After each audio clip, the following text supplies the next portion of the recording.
महाभारत की घटना है। ऋषि भरद्वाज और रैभ्य मित्र थे। भरद्वाज तपस्या में लगे रहते थे, रैभ्य बहुत विद्वान थे। लोग रैभ्य का बहुत आदर करते थे, इसलिए भरद्वाज के पुत्र यवकृत को बहुत बुरा लगता था। यवकृत बहुत तपस्या करने लगा कि तपस्या से वेदों का ज्ञान हो जाएगा। देवताओं के राजा इंद्र ने उसको बताया कि बिना गुरु के साथ अध्ययन के वेदों का ज्ञान असंभव है।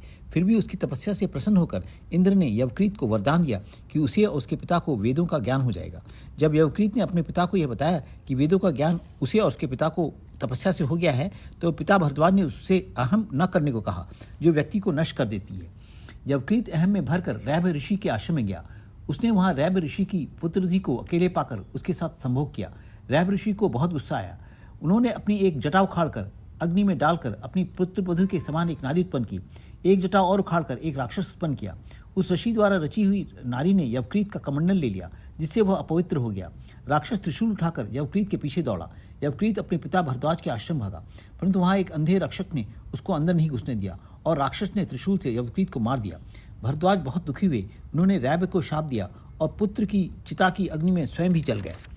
राजा बृहद्युम्न ने एक यज्ञ प्रारंभ किया। इसमें रैभ्य ऋषि यजमान थे और उनके पुत्र अर्वावसु परावसु सहयोगी थे। एक दिन आश्रम में परावसु आए। उन्होंने काले मृगचर्म में अंधेरे में अपने पिता रैभ्य को देखा तो उनको एक हिंसक जानवर समझकर तीर से मार डाला। अपने पिता की अंतिम क्रिया करके परावसु ने राजा के यज्ञ मंडप में आकर अर्वावसु को बताया कि वह राजा का यज्ञ कराएंगे और अर्वावसु परावसु के लिए ब्रह्म हत्या दूर करने के लिए व्रत करेंगे। अर्वावसु परावसु की ब्रह्म हत्या का प्रायश्चित करके जब राजा यज्ञ पहुंचे तो परावसु ने उसको ब्रह्म हत्यारा बताकर वहां से निकलवा दिया। अर्वावसु ने सूर्य की कठोर तपस्या की। उन्होंने आकर अर्वावसु से यज्ञ करवाया और परावसु को वहां से निकलवा दिया। अर्वावसु ने वरदान मांगा कि उसके पिता रैभ्य, ऋषि भरद्वाज और उसके पुत्र यवकृत पुनः जीवित हो जाए।